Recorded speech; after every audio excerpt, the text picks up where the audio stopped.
Welcome. Okay, today I'd like to talk a little bit about knives. And as you can see, I've got a nice big salmon, a Chinook salmon here.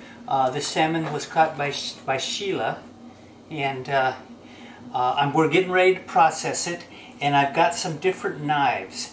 This knife here is considered the Cadillac of knives. This would be, this is the Victorinox, and it's a $100 plus knife.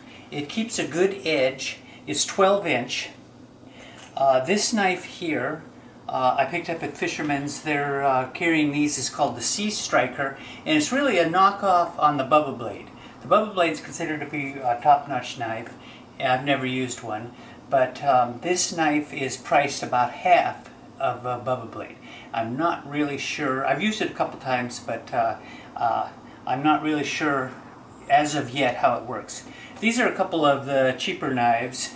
Knives like these don't work as well on a big fish because they can't really press down and cut through the bone, and then they don't have the ability to cut all the way through because they don't have the length. These are about, I don't know what they are, about 6-inch knives.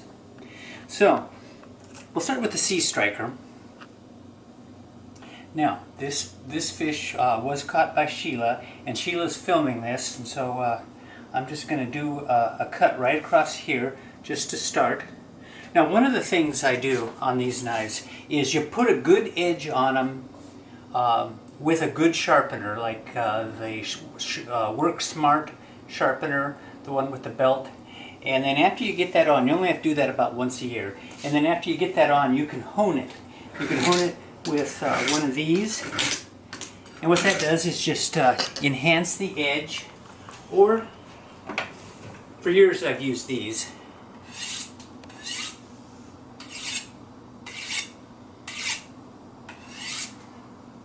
and then you can kind of feel.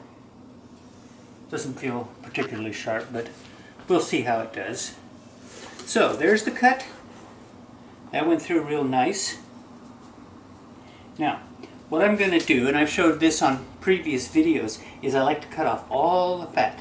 And what happens with that is you can smoke this separately. It's got a lot of oil in it, so it smokes up really nice. It's delicious. It'll actually, when you eat it from the smoker, sometimes you'll feel a little bit nauseous because of the amount of oil that's in it, and you think, oh, I can't eat any more of this. And then a couple of minutes later you think, well, maybe I'll just have one more bite. Alright, so here we go. I'm just going to go down and cut the fat right off of there. And then this piece will be put on the smoker and smoked by itself. Because it has a thick membrane on it, it doesn't really, when you brine it, it doesn't really take in a lot of the brine because it's protected by that membrane. And there's another one right there. Put that through. And I'll just set these over here. Now here's the eggs that came out. The neat thing is these are fairly good eggs. The problem is that every year I get a lot of eggs and I end up never using them. So I don't know. Alright, so here we go. Now I'm going to go back in here. I'm going to turn the knife right on top of the bone, and you can feel it and hear it. Now these heavy knives will be able to go through the bone, whereas these lighter knives won't do it. Okay, let's see if I can get this baby going. Something's stuck on something. There we go. Okay, so you can hear it, and you can feel it. You can hear it, and you can feel it. You can hear it, and you can feel it. So it's cutting fairly good. I can tell that I've missed a few spots, and we'll see them right now. And here they are. So what's happened is when I went down the bone, you can see I was right on top of the bone, but the knife didn't have enough bend in it to get all this. So what you do is you just go back over it.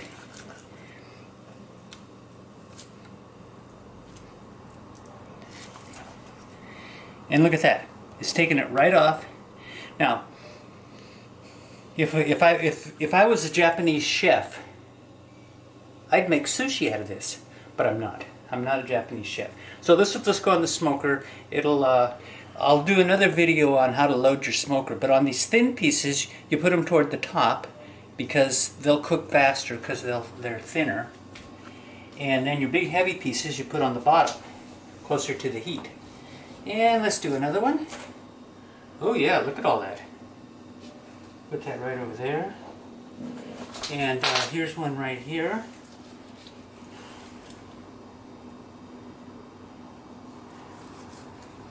Okay, now, from what I can see on this Sea Striker, this knife is sometimes on sale at Fisherman, and I work at Fisherman's part-time, so I work about 20 hours a week, and we sell these and they're on sale all the time, and I can't remember the price, but I believe it's less than $20. And a bubble blade would be like 50 bucks. So this is, it may not be as good as a bubble blade, but it does a darn good job.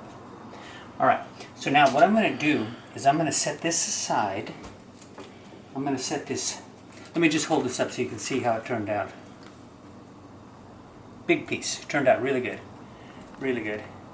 Now what I'm going to do, let me get a towel here.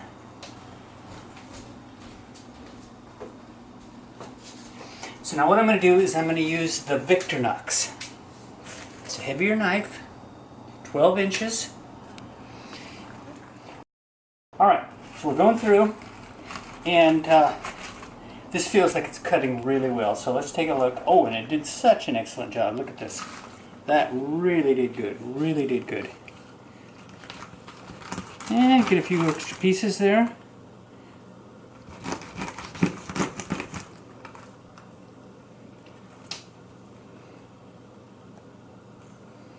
Okay, so this is all going to be put aside for crab bait. So let me just, this would actually smoke up really well, this little piece of fin. People just love that, but I'm going to put it for crab bait.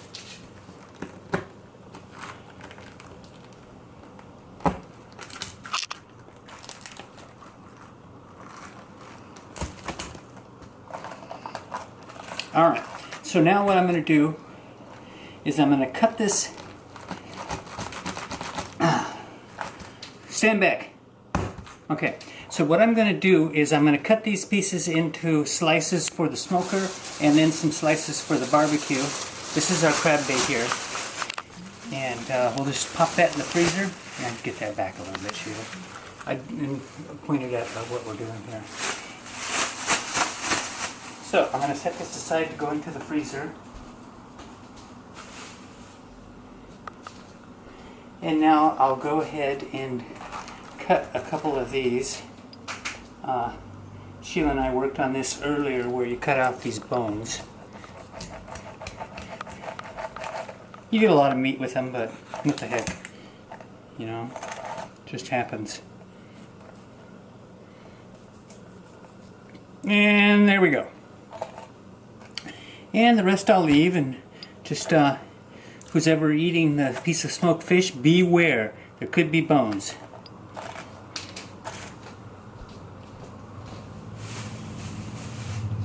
Now, let's do a couple pieces. Okay, there's one. That'll be for the smoker. Could be for the smoker. Let's do a couple for the barbecue. I think these pieces up front work well for the barbecue. And so I think I'll just do about 3. And I think Tom wanted a small one. Mm-hmm. Okay. And then, there we go. There's the fin. Maybe I can get that off.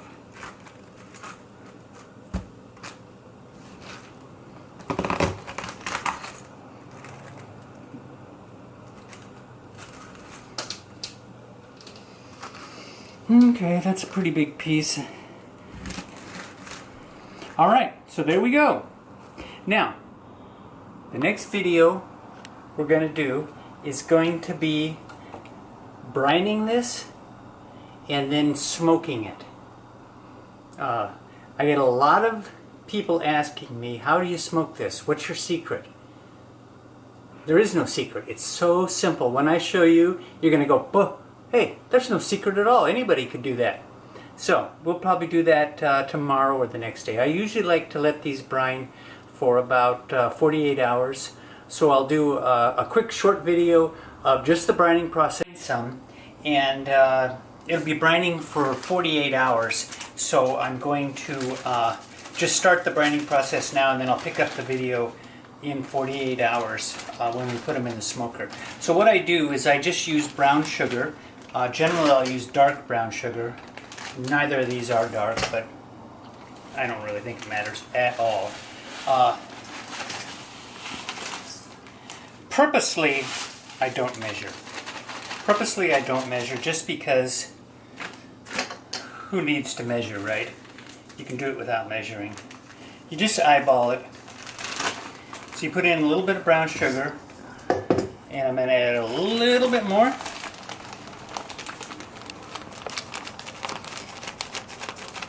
And I don't know, that's probably about 1.5 cups. And I think that looks good. Now, what I'm going to do is I'm adding the salt. Now, I just used iodized salt. If you read any recipe, it says use non-iodized. But they never tell you why. Why would you use non-iodized? What's the difference? I've used iodized, I've used non-iodized, I can't tell the difference. Maybe there's some sort of big difference, but nobody's ever tried to prove it.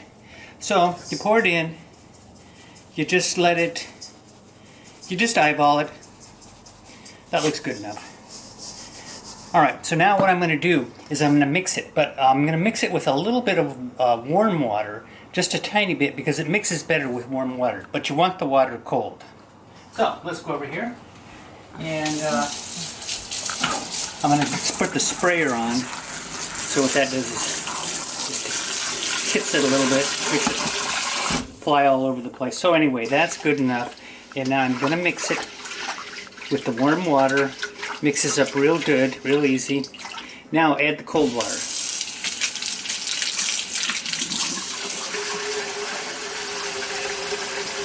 And I'm going to fill it about halfway, because I don't want it too full, because when I add the fish it'll take it over the top. Alright, so I think that's good. Now, let's set it down here. Now another thing you can do is you can put other things in it. You can put soy sauce, you can put red pepper, you can put pepper, you can do a lot of things. You can put a lot of stuff in there. Sometimes I go through the fridge and I'll just take out stuff that's in bottles that's almost empty. You know, like stuff for wings, or stuff for making anything hot, Tabasco, things like that. But in the long run, it's just not that. It doesn't make that much difference. Now, what I'm going to do is I'm going to start adding my pieces. And what I do is I put them face down.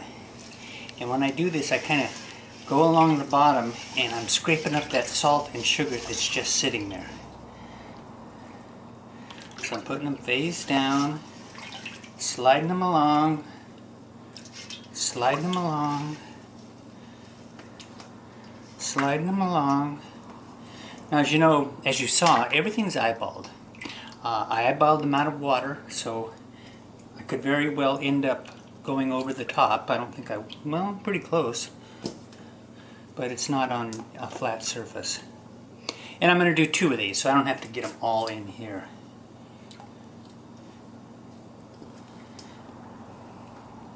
Matter of fact, I think we're going to be just fine. Okay, so I've got all of these. This will be for the second batch. And before I finish this, I'm going to take these pieces of the fat and I'm going to put those in. And I don't need to do too much more because, well, actually, I think I can get it all in. Because I'm going to keep some of these pieces out for barbecuing. So now what I'm going to do is I'm going to put it all in. Here we go. All of it's going in. And here's those real thin strips. Now these sometimes will turn out a little bit salty because they're so thin that they absorb, you know, for the 48 hours. They probably only need to brine for 6 hours. But they'll be in there for the 48 hours, so they're going to end up being kind of crispy and salty. Not too bad.